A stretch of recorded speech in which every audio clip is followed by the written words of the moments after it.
Welcome back to the Early Weigh-In podcast. Coming off the long, dreaded break from the UFC, but we are back with the first fight card of 2024. UFC Vegas 84 going down at the Apex, and honestly, man, from top to bottom, pretty solid fight night to get us back on track. It's a lot better than a lot of these Apex events we've had in the past. Light heavyweight main event, a rematch between Magomed Ankalaev and Johnny Walker after a couple weeks ago ended in a no contest, and our co-main event, another rematch as well, split decision that Matheus Nicolau took from Manel Kape last time, so they're running that back as well. I think we got 12 total fights to get into, so not going to waste any more time here. Let's get down to business. Let you recap how we finished the last 2023 off for the last card, and then we'll jump into these fights. Yeah, so good to be back, man. We'll take a look at both of our last two cards. Looking at my card, I ended up starting off the night minus 3 units in the hole and was able to finally work my way out of that. It had been a long slump before that, so this was a much-needed win right here. I had 3 units on Leon Edwards, a unit on Josh Emmett, and a unit on Alonzo Minifield. I think those were probably my biggest hits of the night. And then that Ulanbekov's by submission, that definitely saved me a little bit as well. I ended up the night plus 8.78 units, and like I said, much-needed win right there for me for sure. Looking over at your night, you had 1.5 units on Alexandre Pantoja. I thought that was a great bet. He had already done it once before, and you were getting him at minus 190. Thought that was a good bet. We both fell into the Martin Boudet trap, sadly. That was one that I think that we both wish that we could have just laid off of. I think the biggest turning point in your night was probably the Paddy Pimblett, Tony Ferguson doesn't go the distance. There were plenty of opportunities for that to happen. Just the stoppage didn't come. So you ended up the night minus 3.53 units, but we both ended up positive on the year, pretty significant amount. And I think we're happy where the podcast is looking where it's headed towards, Absolutely. Moving on to the first fight of the night in the flyweight division, Felipe Brunes taking on Joshua Van. Man, I'm actually a huge fan of Joshua Van. He's only like 22 years old, but he's shown some significant promise in his first 2 UFC fights. I had him at plus 500 for submission against Kevin Borjas last fight. I'm pretty upset that I didn't get that because there were some times where he got the fight exactly where I thought he was going to get it and just couldn't pull out the submission. Here in this Brunes fight, that's actually where he would prefer this fight to go. I do expect this fight to hit the mat a couple of times. As far as the current line value, Josh is sitting at like a little bit above 2-1 favorite. Being as young as he is and knowing where his strengths are, I think it's a little early for me to be trusting him at this price tag. Personally, I think that this fight ends by submission because that's where both of these guys shine. On the feet, though, I think Van has a pretty significant advantage. I just don't think that they're going to stand for 15 minutes. And when there are the grappling exchanges, I think both these guys are good enough to wrap something up. So I'm actually looking at this fight ends by submission. We haven't had props yet, but that's how I'm looking at playing this fight as opposed to trying to pick Joshua Van and paying a significant price for it as well. Yeah, I think he's over a 2-1 now, like a minus 210 or something. So, yeah, I like Joshua Van here. Not a big fan of the price tag though. I didn't really know much about Felipe Brunes. I had to kind of go back and watch a couple fights on him. While Van has kind of left a really good taste in my mouth after his last 2. But looking into Felipe Brunes, it's like, on paper, the guy's lost 4 of his last 7 fights, so it kind of raised questions as to why the guy even got signed to the UFC in the first place. I did find out Formiga, I think they were scheduled to fight at flyweight. Formiga missed the bantamweight limit. Bruin still took the fight, so maybe it's a little bit of a rewarding situation there. But I do see he's got issues with USADA pulling out of the first fight. But one thing I always like to note is when you get a debut booked against Zalga Sumagulov, typically the UFC is trying to do you a favor there, So friend in the UFC sees something to bring Bruins into this fight here. I truly feel like if he doesn't get Josh Van down to the mat, though, it's just going to be a long night for him. And even when you see the wins on Bruins' record by sub, a lot of those are submissions off his back. It's not him offensively taking guys down as well, which is, I don't know. You see Van's only professional losses by sub, so he has been sub before. I would lean toward Bruins trying to get the fight down, but being so much taller, I think he's going to have trouble getting underneath the hips of Van and getting him down to the mat. I think there's a lot of body for Van to work, and he always is ripping to the body. You see him back Borjas up against the cage and rip the left hook to the body.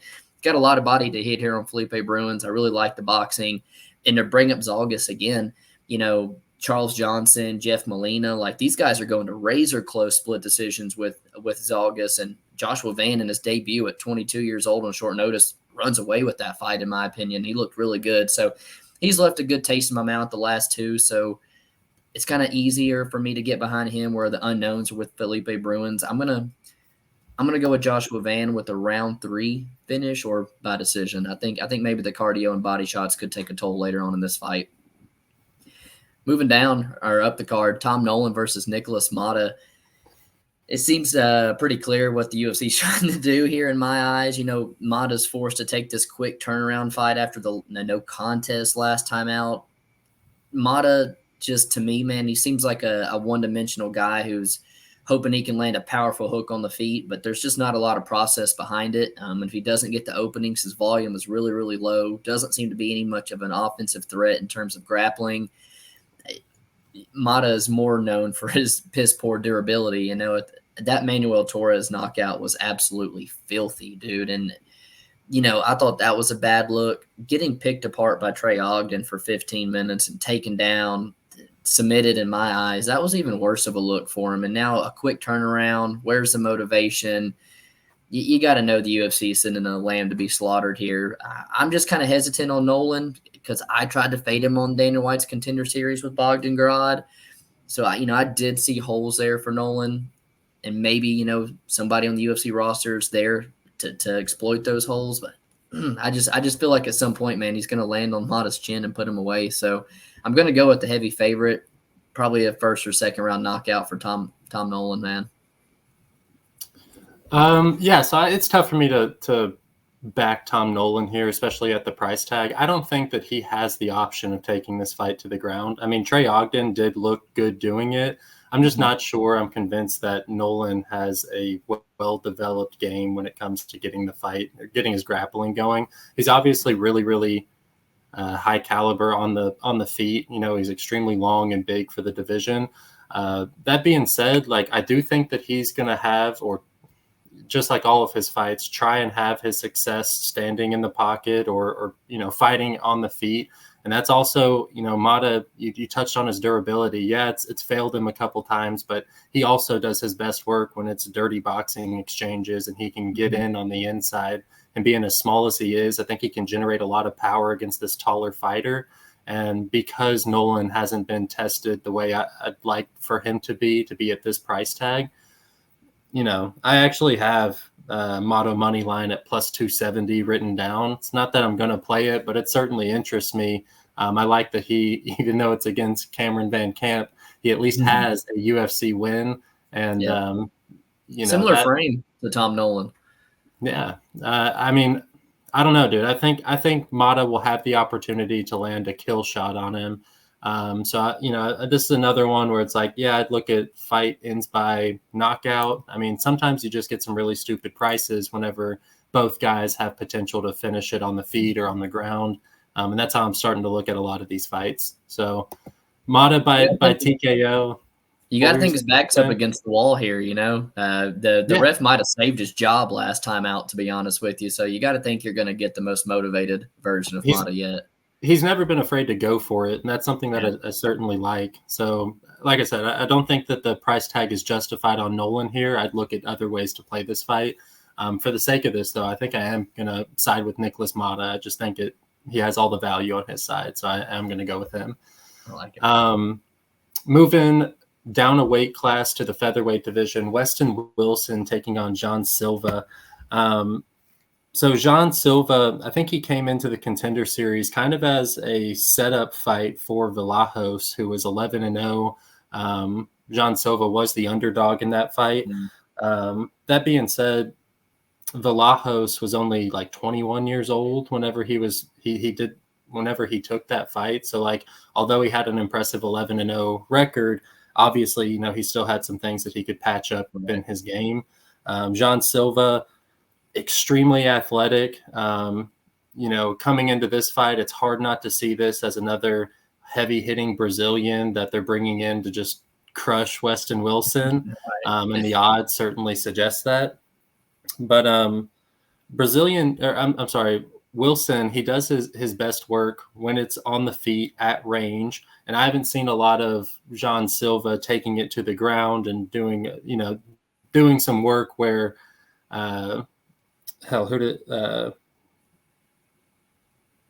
who did Westin Wilson? Joe Anderson Brito. Yeah. That's where Joe Anderson Brito really started to find success, is when he was able to get the fight to the ground and do some of his ground and pound. But on the feet, like, Westin Wilson is some trouble. He throws with some bad intentions. Yeah. And then even when he was taken to the ground, he was fishing for submissions. Like, he is definitely a finisher.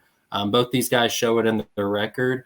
If this fight stays on the feet, I think it's going to be a whole lot closer than the odds suggest, and I'm just not convinced that Silva is going to shoot for that takedown.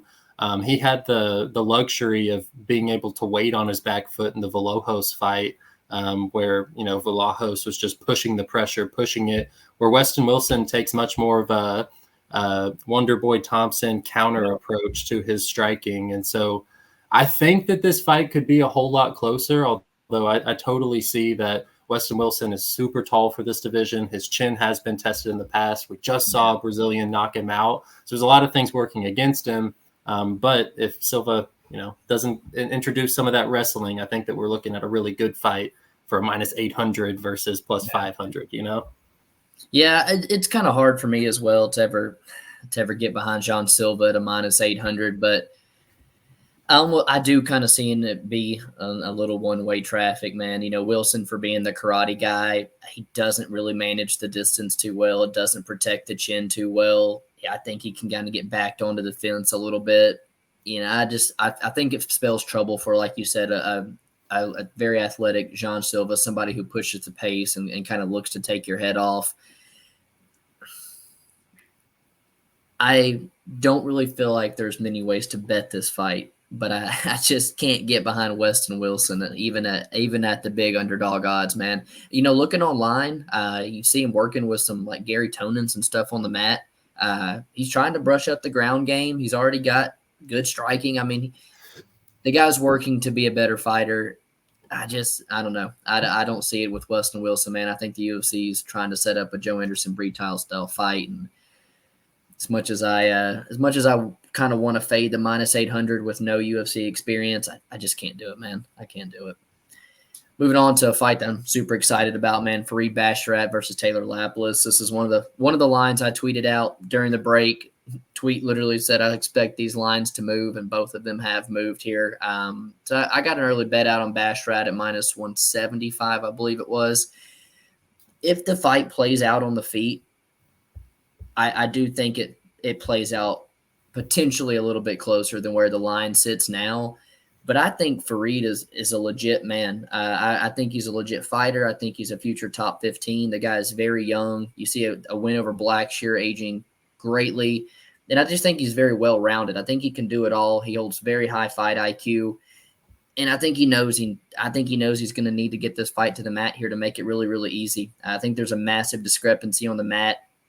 I really have seen improved takedown defense from Lapilus watching the tape back. But once he gets taken down, there's not much offered off of his back. There's not much get-up game. He's not a submission threat. And I do think Lapilus's volume is going to be decreased tremendously because of the takedown threat. He does throw a ton of kicks as well, which is going to offer Basharat the ability to take the fight down to the mat.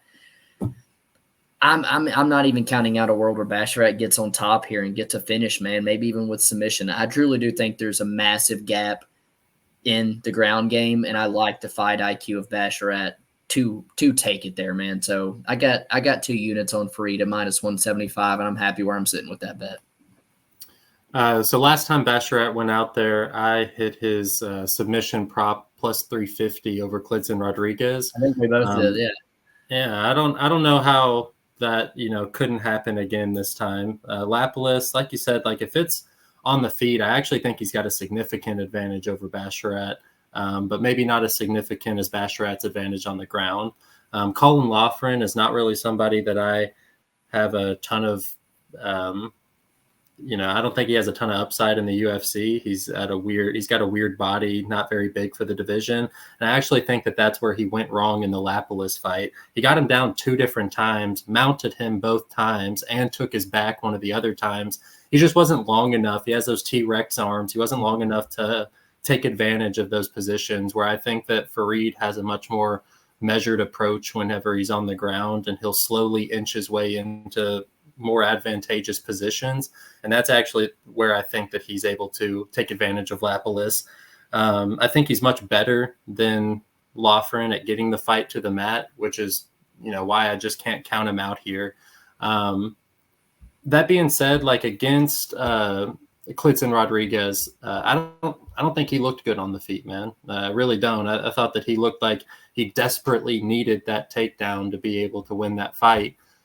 Which is why I'm a little hesitant to play him here. But Lapilus, having not ever been submitted in his career, we might get another similar line where we're seeing Basharat plus 350 or something like that for the submission. So that's actually where I'm looking to play it.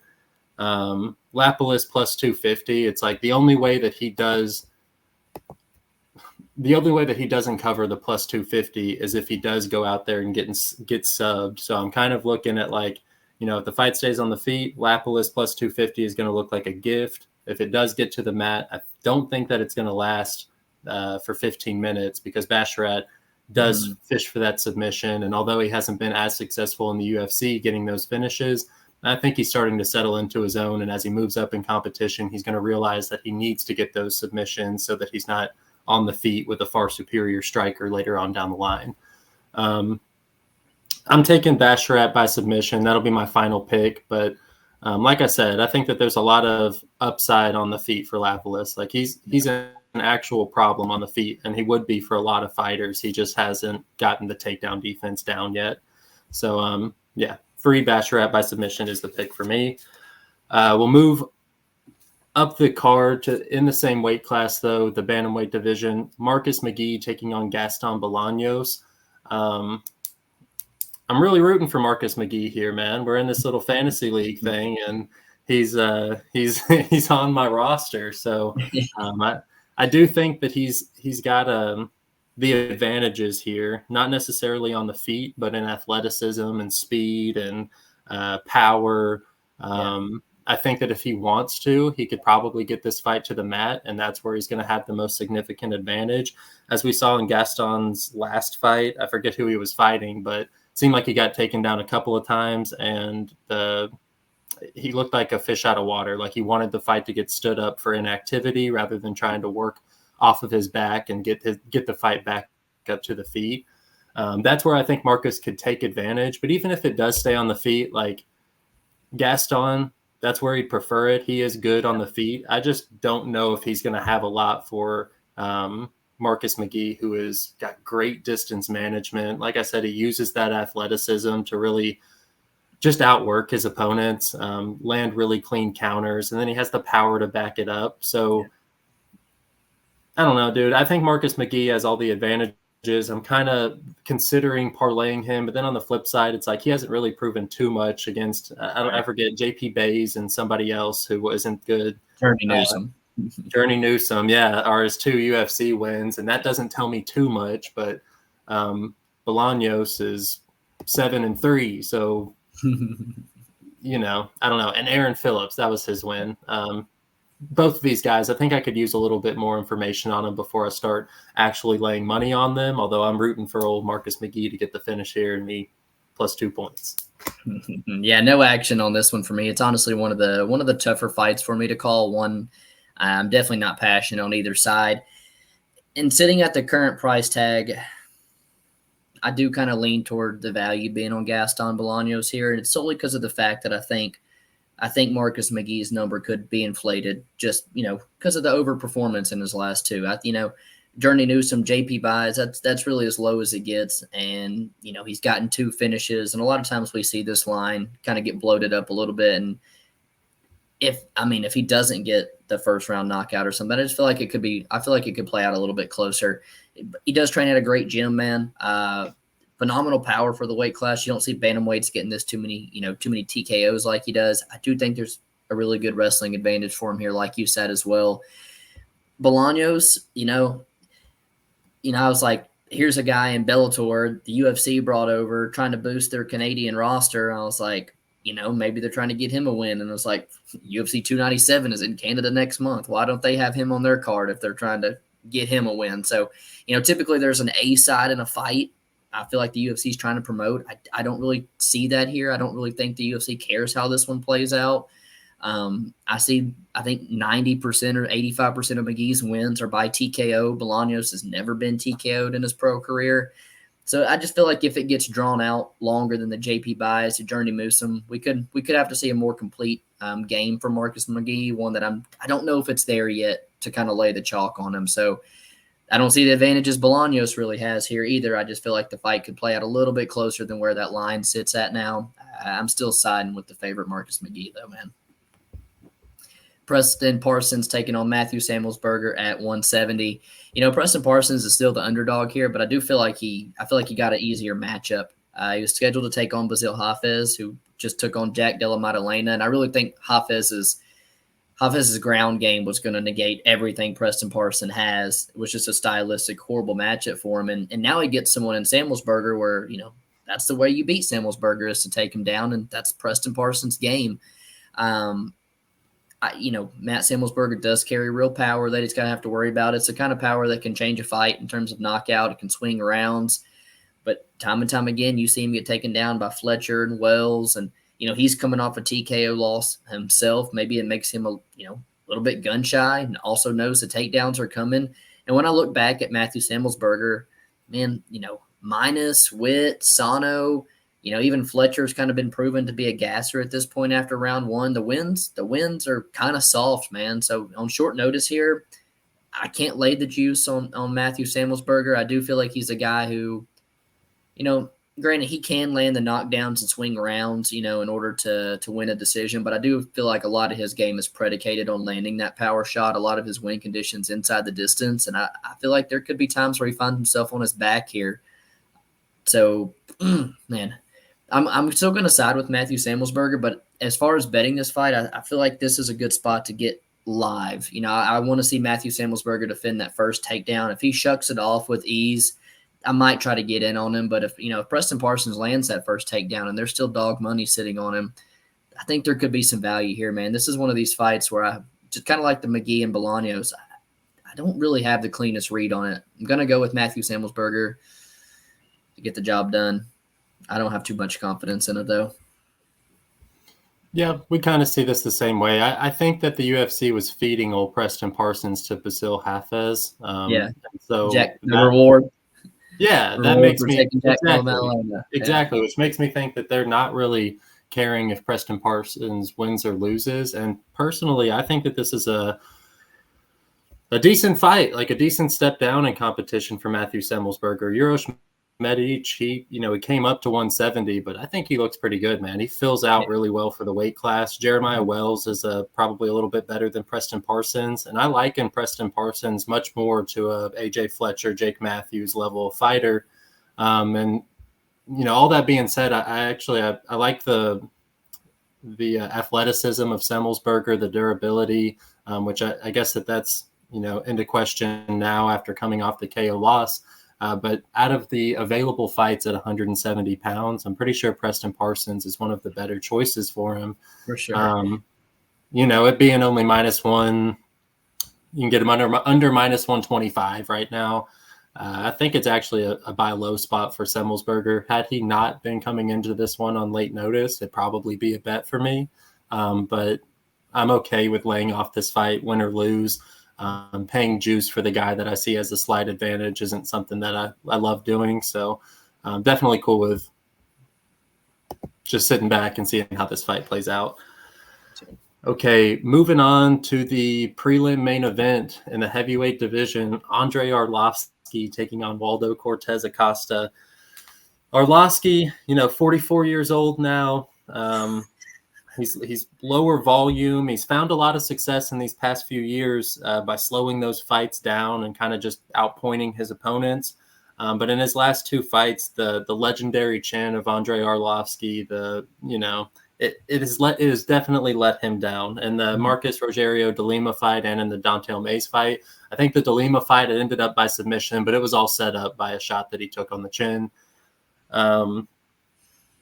Waldo Cortes-Acosta, outside of a huge bombing right hand, I don't think that he has much. He has a solid jab that he can work behind, which could maybe he could use to outpoint Andrei Arlovski. But if Arlovski can avoid that overhand right, I do think that Arlovski has the tools to leg kick Acosta for 15 minutes and win a decision. The line certainly suggests that there's no chance for Arlovski, but I don't really see a lot of different avenues for success for Waldo Cortes-Acosta outside of jabbing him and maybe landing an overhand right. I think Arlovski's probably a more well-rounded fighter, a better fighter technically, but how much can you trust somebody who's 44 and coming off of 2 finishes? So, another stat I saw, Cortes-Acosta is getting out leg kicked 102-25 in his last 4 fights. So every 4 leg kicks he takes, he's throwing out 1. I think Arlovski can put together a game plan to win this. It's just whether or not his chin holds up. And I don't think that Acosta is this killer, even though he's coming off of a great win over the Brzezinski dude. That dude is soft. I think that dude's soft, so I'm going with Acosta for a shitty, boring 15-minute decision. But I'm not counting out Arlovski. Plus 400 something does seem a little absurd. Just can't play it. We see it pretty similar, man. The only thing I don't know is why the hell they put Arlovski as a prelim main event. I feel like this is a snooze fest as well. Acosta, he's the far younger, faster, athletic guy, but he's inexperienced, man. I feel like he's a very low-level heavyweight, not somebody that should be in parlays this week. And, he's not a potent finisher. And I feel like you're just playing with fire if you don't put Andrei Arlovski away early in a fight. He's made a living off staying at kicking range, drawing these fights out late. He's been an absolute killer on the scorecards at the Apex. And, with Salsa Boy being no takedown threat, if he doesn't find that TKO, I feel like we're right back into one of these sketchy judging situations, man. And, you brought up the leg kicks, and while De Lima's going to throw with twice the power, Arlovski's a lot more technical with them, man. He kind of disrupts your timing with his kicks, and he really racks up points with it. So I'm kind of seeing this fight the way that you do as well, as where I'm kind of leaning toward the younger athletic Costa to potentially get the job done, but the line does kind of indicate that he's winning this at 80% or something, and I don't know if that's true. If he had more finishing upside, maybe I'd have to agree, but I do think there's a world where Andrei Arlovski stills a close decision. So one other thing, go for it. I said maybe we just have to get on that if we're both kind of seeing that the same way. Maybe, dude. I mean, one other thing that is kind of working in Arlovski's favor is the times that Acosta has been taken down, he looks super green off of his back. He just has that heavyweight power to get up whenever he wants to, and he's implemented that a couple of times. But whenever he's on his back, he has no submission threat. He struggles to regain guard, get back to his feet. And Arlovski, if he is, the experience, has the game plan coming into this fight, he might just look to take this fight down and hold him there. I don't think that he's above that at 44 years old, just trying to get another win in the books, I know. Arlovski by decision might be something I get if I get the line I'm looking for. Yeah, man. It's a hero call. I wouldn't do more than a sprinkle, but yeah, dude, I actually, yeah, I think that's how he gets it done if he does. Value's probably going to be there. Moving to the main card, man, it's one of the most exciting fights on the card in my eyes. We got Phil Hawes taking on Bruno Ferriera. A fight I don't think sees round 3. Good chance it doesn't even see the second round. We've seen the lines flip here. Lots of action coming in on Bruno Ferriera, now the slight favorite. And both of these guys are coming off pretty nasty TKO losses. I just hope that doesn't make them a little gun shy. I hope they go to their tendencies and get in here and give us a fun fight. When you hear me talk about Hawes, I'll say it time and time again. He's one of the guys that has the greatest foundation to be a really good fighter. You know, he trained at Sanford MMA for the longest time, one of the best athletes on the roster. He has the wrestling background. It's just been that durability has always really been a downfall for him throughout his career. And that's really, really sketchy fighting somebody like Bruno Ferriera, a guy who was just, I think, 10-0 with 9 first-round knockouts, a guy that I do trust to come out here and get after it and try to get to the chin of Hawes.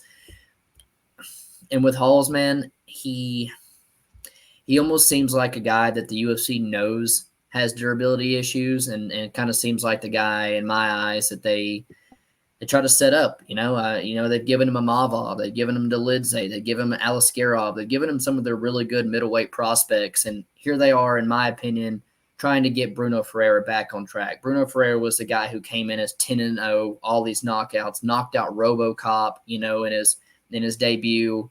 And I kind of feel like they're giving him a tailor-made opponent with really bad durability, one for him to get out here and land his shots. Now, I kind of go back to Phil Hawes. It's like he's got everything to be great, and if his durability could just hang in, he can show up and fight like he did in the Mavov fight, and look good and take some of the punches. And then there's some fights where he just can't take anything, man. I don't think he's going to take the power of Bruno Ferriera, so I got Bruno to get the first or second round TKO.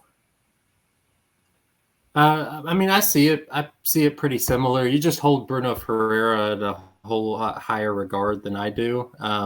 I think that his win over Gregory Rodriguez is a little, I think it could happen to anybody fighting Gregory Rodriguez. It didn't look like he was controlling the action before that. He just landed a really, really good shot and it slept old Gregory Rodriguez. And I really think that that's open for a lot more than people would like to admit over G-Rod. That is kind of his Achilles heel. And then Nursultan Rozabov, I think he's like pretty good, but not that great. I really don't think he's that good of a fighter, and he's knocking Ferriera out. I think that it is like a KO or bust here against Phil Hawes, who we've seen take on he did get fed to some of the higher level people in the division, but that's after beating Jacob Malkoun and Nasruddin Imavov and Kyle Dawkins. Like, those are way higher caliber wins than anything that Bruno Ferreira's seen. And, you look at the two, like Roman Dolidze, he's a win or two away from a title shot. Ikram Alaskarov, future champion, like they're trying to set up that fight with Chimaev. He's getting those tests because he's earned those tests. And I think that this is a huge, huge step down in competition for him. So I think, I haven't played it yet, but Phil Hawes plus 108 on Bet Online right now for half a unit. I honestly, I don't know how it, obviously he could get slept, but outside of that, I think he covers his price tag, man. Like, I don't see Bruno Ferriera winning this on the scorecards. I don't see him winning it by submission. I just struggle to see him do anything other than KO or bust here. And I think that that's like tops 40% of the time. Like, that's being super, super liberal with what, my guess. 40% of the time he gets the knockout. So Phil Hawes should be a minus 150. He should be 60% here, in my opinion. So we're getting him at just above even money. Mm-hmm. I love that. I mean, I think that it's not something that I'm going to be upset with if I lose. So I am kind of looking at Phil Hawes here. If we can both admit that he's an all-around better fighter, it's hard not to just, everybody's got a puncher's chance. So, yeah, I'm going with Phil Hawes, fully expecting him to just get slumped in the first round. But I really do think that it would be like silly to not play him at plus money when we can admit that he's the better fighter. Like, it just seems like something. And open the favorite. Huh? Open the favorite too. Yeah. Minus 215, if I'm not mistaken, and then got bet down to minus 135, and we've seen that progression. Mm-hmm. But yeah, I think a lot of people are just like, he's going to get slept by this power puncher. And I'm not like convinced that Bruno Ferriera has proven that he can do this at a super high caliber. Yeah, so huge step down in competition. I got to go Phil Hawes here. I hate even talking about it because I'm going to hate myself when he is on the ground, but it's what it is, dude. Got to. Absolute must play. Moving up the main card to maybe, I don't know, man, maybe one of my favorite fights on the card. I said outside of co-main event, this is like the best scrap on the card between prospects, man. This is a good fight. I don't even think it's I think it's my favorite fight because I look at it as a money-making opportunity, man. Ricky You love Simón it. versus Mario Bautista at 135 pounds. Huge step down in competition for Ricky Simón. He gets, slept by Song Yadong, who's a win away from a title fight. Mm-hmm. Let's see what I got written down. Yeah, he pushes a pace, primary wrestler. He does his best work from top position. Let's see. You look at both these fighters, where they're at in their career. They're both 30 and 31 years old. I think Ricky's certainly proven himself against higher level competition up until this point. You look at the last 3 wins, it's Song Yadong, who, I don't know, dude. I think he's probably a future title holder just considering how young he is and the caliber that he's at now. Not necessarily that he could beat the top 3 guys in the division. But Ricky Simón, before that, he's finishing Rafael Assunção. Like, I understand that Cody Garbrandt did that, but that's not – Rafael Assunção gets to the scorecards. That's kind of his bread and butter, So Ricky Simón is finishing Rafael Assunção. He's given 16-0 Jack Shore, his first loss on his record, and finishing him. And then he gets this huge step up in Song Yadong, and now he's a busted prospect. Like, I don't understand how we're getting under minus 250 here. You look at Mario Bautista, and he certainly looked pretty good, but we're talking about Guido Canetti, Benito Lopez. Like, who are these guys? His literal best win is Damon Blackshear, and Blackshear, That was a close fight. That was a close fight, and although he is like pretty good, he's nowhere close to Ricky Simón. I mean, this is I don't know, that I hate like having this much, but I think I'm going to 2 units on Ricky Simón straight, Simón and Ankalaev parlay, and Simón, and I was looking at Marcus McGhee, but I might talk myself off of that. But I mean, this is a 3 or 4 unit play for me on Ricky Simón. Like, this looks like whenever Max Holloway was minus 165 against Arnold Allen. This looks like Mario or what's his face against I can't even think of his name. This just seems like a really, really a good spot for Ricky Simón, who I think is just a far superior fighter. And people just think that because both these guys, Bautista coming in here with a 5-fight win streak, that he's going to match Ricky Simón. This is a crazy buy low spot, in my opinion. I'm on Ricky Simón here. I don't know how I'm going to play it, but you can expect at least minimum 2 units on him straight. And then I might add in some more. I'm on the same side as you, just not as convincingly, and I think it has a lot to do with me missing the line. Jonathan Martinez versus Adrian Yanez. Like, I really feel like we're just about to see a complete fucking just shit on him. And yes, I was looking at the minus 135 line last like a couple weeks ago, and I wanted to play it. I just didn't get the chance to actually look into the fight. I still think we're getting some crazy value right here, man, which is why I'm kind of looking at parlaying him rather than just going 4 units straight on him right here. Continue. Sorry. I feel like it was even like minus 120, minus 125 when the break started, man. Like, it's moved like 50 points, and that's kind of what's keeping me off, because I'm always going to side with the wrestler, man, especially in this small cage. He's not having to go far to chase those takedowns. His cardio is some of the best in the division. His pressure, just ability to rinse and repeat the takedowns. It's almost like a bantamweight style Colby Covington in his prime. It's a style that's hard to deal with, man. But I do think Mario holds an advantage on the feet here. I do think Mario might have a higher finishing upside. I feel like Mario's more likely to catch a counter and finish Ricky and drop Ricky on the feet than Ricky is to drop Bautista on the feet or submit him on the mat. I feel like I'm going to lay minus 170, and he's going to really need some of these takedowns to steal a decision.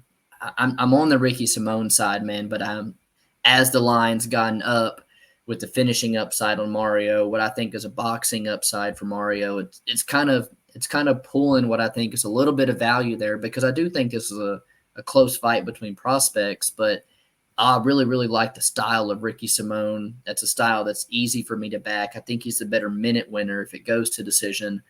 So I'm on the same side with you, man. Just not as convincingly. Listen, for all the reasons why you convinced yourself not to bet Ricky Simone are the exact same reasons why you would talk yourself out of betting Mirab Davishvili. Never does he have the finishing upside or, anything, but that he's going to push that pace, that he's going to continue to shoot and go back to his wheelhouse, which is something that I love about Ricky Simone here.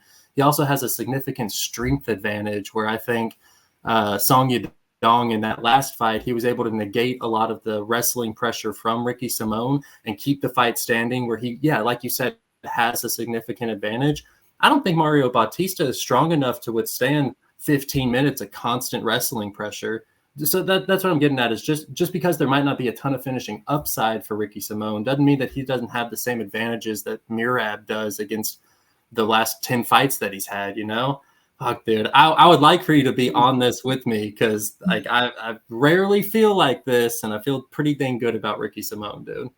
Might just have to put some faith in you. We on to Jim Miller versus Gabriel Benitez. Yeah, I think I start this one here. Both of us are on the right side of the line movement here. I think you got in a couple days earlier than me, made me kind of want to dig into this fight. I think we're in a really good spot. We kind of talked about it when we were together, narrative-wise, UFC 300 coming up, kind of all in Jim Miller's favor. But outside of just like raw power, primarily in the kicking game, I don't really see the advantage Benitez has here. I think Miller's way more technical with his hands. Southpaw is very dangerous. I think his durability at this stage looks better. He's also got a nice calf kick. When he hurts you on the feet, he can launch. A submission game is really nasty, man. He's a very opportunistic with his guillotines and stuff. I just feel like there's so many more path to victories on the underdog here where Gabriel Benitez seems like very TKO or bust to me here. So at plus 114, I did get in on a unit on Jim Miller as well, man. I like him to get the job done.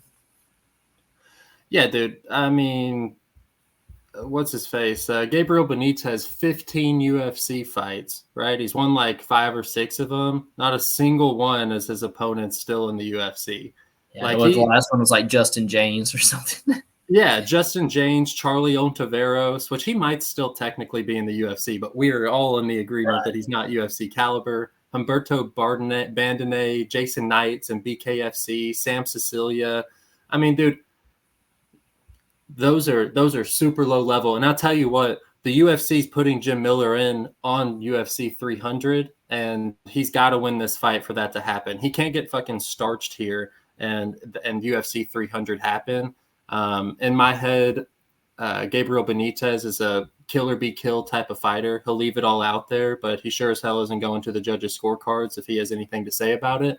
The way that Jim Miller has looked in his past few fights, I think he's kind of flipped a switch, man. He's going in there and what was the fight that I guess it was his last one, Jesse Butler. The way he went in there, dude, he was he just understood that he was better than this fighter, and if he went 100%, he could starch him. That's exactly what he did. And I think he's going to take a similar approach here to Benitez.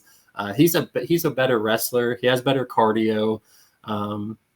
He's just going to push a pace. He has enough power to really make Benitez second guess himself. And, this would by far be Benitez's best win on his record. And this wouldn't even touch the top 10 of Jim Miller's best wins in his career. So I still think that there's a little bit left into the tank, and the narrative is enough for me to want to bet him here. So fuck, dude, what do we get him at? Plus 114, that's incredible. We got him, 30 points of line value. I think that the line's getting much closer to where it should be, but even now I'd be betting Jim Miller. I think this is his fight. I'm 2 units deep on him, so better be his fight, Moving on to the co-main event, Matheus Nicolau taking on Manuel Kape. I was a Nicolau fan, dude. I told you I was riding him to the title shot before Royval knocked him out. This is their second time fighting. Since the first fight, Kape is 4-0 and Nicolau is 3-1. I rewatched that first fight back. To me, when Kape is fighting, he's really only looking for counters on the feet. Even when he's pressuring fighters, he's more or less cutting off the cage trying to make you make a decision. Are you going to shoot your shot? Are you going to throw a shot yourself? But he's going to force you into making something, and then he relies on his athleticism to counter him and all that. Looking at these two fighters, I think it's clear that Nicolau has a grappling advantage. He is the better grappler of the two. With that being said, at 125 pounds, it's really difficult to implement a grappling heavy game and win on control, which is a problem that we saw in their first matchup. Yes, Nicolau was able to negate a lot of the striking offense of Manuel Kape. I think it was the first round, which was nice, but sooner or later he had to stand on the feet and throw dukes. And it became much closer after that point. I watched the whole fight. Yeah, Kape might have won those last minute or two. I don't think it was a robbery. I think it was a toss-up fight, and Nicolau got the nod. Not upset with the decision because it was a super close fight. And right. I actually appreciate that the judges didn't just give it to Kape because he made a little run in the last 30 seconds to a minute, even though it was some clean knees. I thought Nicolau was landing the much better shots. It's just Kape has an ungodly chin, and it's really tough to he's super black, so he doesn't wear damage too much. He has a really great chin, so it's tough to gauge how much damage you're doing on him. And Nicolau isn't notorious for being the most damaging fighter. He's much more of a defensively sound, Floyd Mayweather-esque type MMA fighter. Here's the play, though. Don't pick a side, especially now with the numbers all inflated and you got Kape at minus 245. Bet that under 2.5 at plus 145. There was about fucking 7 chances for the fight to get finished in their first fight. The only issue that I have is that Kape's never been knocked out, and he doesn't look like his chin's giving up on him any. But Nicolau did pull for a guillotine that was really, really close. Kape was able to slide out his head. And then talk about Nicolau's chin issues up until this point. He's coming off of his third TKO loss. That's definitely into question. And Kape, whenever he's fast and early, man, he will touch Nicolau quite a few times. They're 125 pounds, so I might not go 2 units on it or anything, but plus money for the under here. I might just go fight doesn't go the distance, maybe get that at even money, something like that. I think that's a gift, man. Gift. Rematches never play out the same.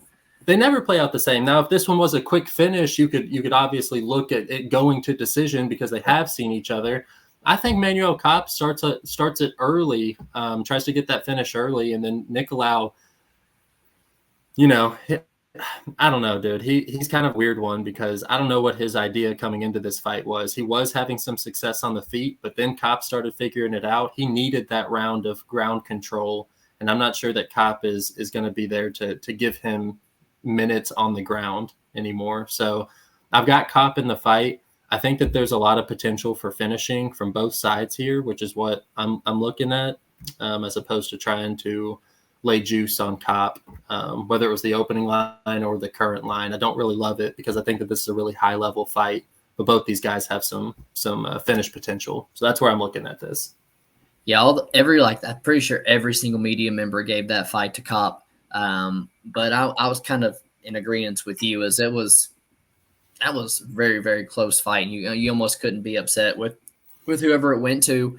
And that kind of brings in the question of, since this line's been hit on Kape, is there value on Nicolau as close as the fight played out the first time?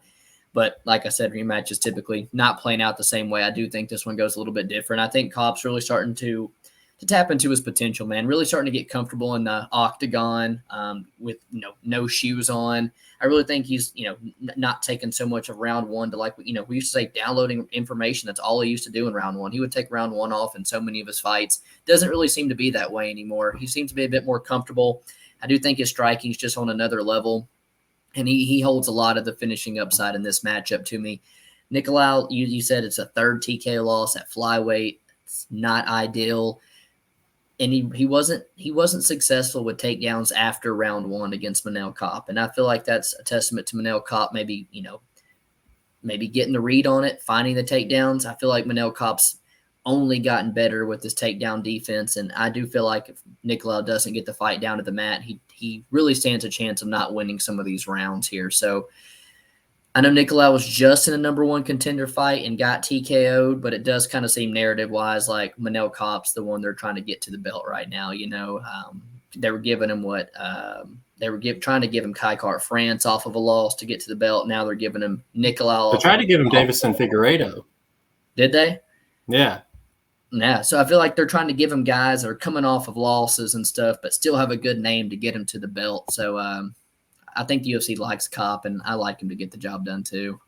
Here's one other thing is it's tough to draw comparisons as to where these guys are in their career since their first fight. They're the same age, And as far as the competition that they've been fighting, I think Nicolau's had a much tougher path. They have a similar opponent in Dvorak, but Nicolau having to face Tim Elliott, a true veteran of the game, and then Brandon Royval, like we just touched on, like those are way better than the Zhalgas Zhumagulov and Felipe dos Santos, So it's really, to me, I'm not sure how Kape would have done against Royval, but I would have much rather have gotten that information than him coming off of a decision win against Felipe dos Santos, I think that there's potential that this fight's a whole lot closer. But that being said, these guys having been in the octagon before, I do think that we're going to see a finish. So it's going to be hard to say that this is going to be a super close fight because one guy has a lot of potential to look like a minus 300.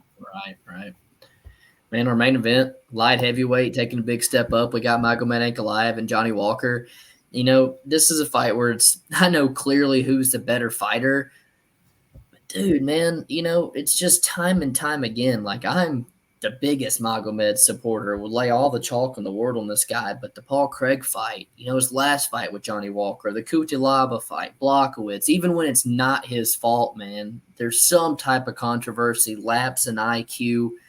It really, really makes laying chalk on such an elite fighter pretty hard, man, because on any given day, I think this is the best light heavyweight on the roster. I truly think if you matched him up against Alex Pereira right now, it's going to be a repeat of Blachowicz 4 and 5. I think you would take him down with ease and make this look easy. It's so hard to lay minus 400 on him when he's going to go out there and knee you in the face when you're down on the mat. But with Johnny Walker, he's become this much more composed guy in his career, and it's needed to protect his chin after the knockouts that he's taken, but I think that takes away from who Johnny Walker was. Johnny Walker's a 6'6" athletic freak who's unorthodox. He relies on winning inside the distance, man. He doesn't have a very well-rounded game. He's not out kickboxing you for 15 minutes. He's not taking you down for 15 minutes, unless you're Anthony Smith. Sorry. There you go. Okay. It's like, I don't like his chances, especially in this matchup, the longer it goes. I feel like Johnny Walker has to clip him here with something inside the distance, or eventually he's going to get finished, man. So I like Magomed Ankalaev. I think he gets the finish in rounds two or three. I don't know, man. I feel like he's going to be wary of Johnny Walker coming out, with something unorthodox early. I think that finish is going to come in 2 or 3. Yeah, dude, I'm no stranger to laying juice on Ankalaev and it being like, even I think I laid 6 units on him against Volkan Oezdemir at minus 290. And that was still that was one of his cleanest wins. And it was still a sweat, dude. Right. I don't know what it is, but he seems to have all the tools, but just maybe doesn't have the fight IQ to know when to use them at the appropriate time. You talked about him maybe walking through Alex Pereira. I don't know, dude. His front leg gets eat up so quickly in every single one of his fights that I think Pereira's leg kicks might sit him down. That. I'd love to see that fight, and I'm done doubting Alex Pereira at this point, dude. He, I guess, is the real deal, Let's see, Johnny Walker. You talked about Johnny Walker kind of getting away from his, his unorthodox attacks and everything. He fucking played possum and tried to knee him in the face in that last fight, dude. He did. There's an edit out there where it stops right when he's midair and his knee is this close to Ankalaev's head. Dude. Oh my gosh, it'd be the knockout of the century if he could get That's what it's going to take, Yeah, right. Him being 6'6" and athletic as he is, though, as long as he's willing to do stupid shit like that in the octagon, I think he's got a solid chance at a puncher, or a solid opportunity at a puncher's chance, you know? Yeah, that being said, yeah, Ank should starch him, you know, should starch him. This should for sure not see the scorecards. But in Ankalaev fashion, I would not be surprised if it did. The over-under is at 1.5, and we just talked about, you know, when a first fight ends the way that it does, maybe look at the over if it finished the first time, because these guys have been in the octagon together. If it were me, I'm probably not going to play it, but if I were playing this fight, I'd probably look at the over 1.5 at like -140, -145. It'll probably be a sweat, as all Johnny Walker fights are, but I think, let's see, you got to go back 5 or 6 fights to find a fight that didn't go over the 1.5 with Ankalaev. That's just something that he's okay with doing, and later on in the fight using his skill set to slowly gain points and win on the judges' scorecards. I'd love to see Walker win this, though, man. Like, he is one of the most exciting fighters in the world. And as far as for the sport, I think that he's probably a better pick than Ankalaev coming up here and snoozing us to sleep for a championship. Because, like you said, he has all the potential in the world to be a champion. It's just whether or not he knows when to use those skill sets. So Ankalaev's the pick. Rooting for Johnny. Back for UFC Vegas 84, man. First fight, 2024. I'm glad to be back. And like I said at the beginning, I feel like we got a pretty decent showing in the Apex to kick off the year. UFC 297, I believe, is next week, is it? We got Sean Strickland and Duplessis. Is there a fight card in between, or is that next? I don't know. Typology's being weird for me, but yeah, we might have another Vegas event, but I'm super excited for that. No, that's it. Is it? Yeah. That's a nice fight we got coming up, man. So see you next week. Ready to break down those fights. Peace.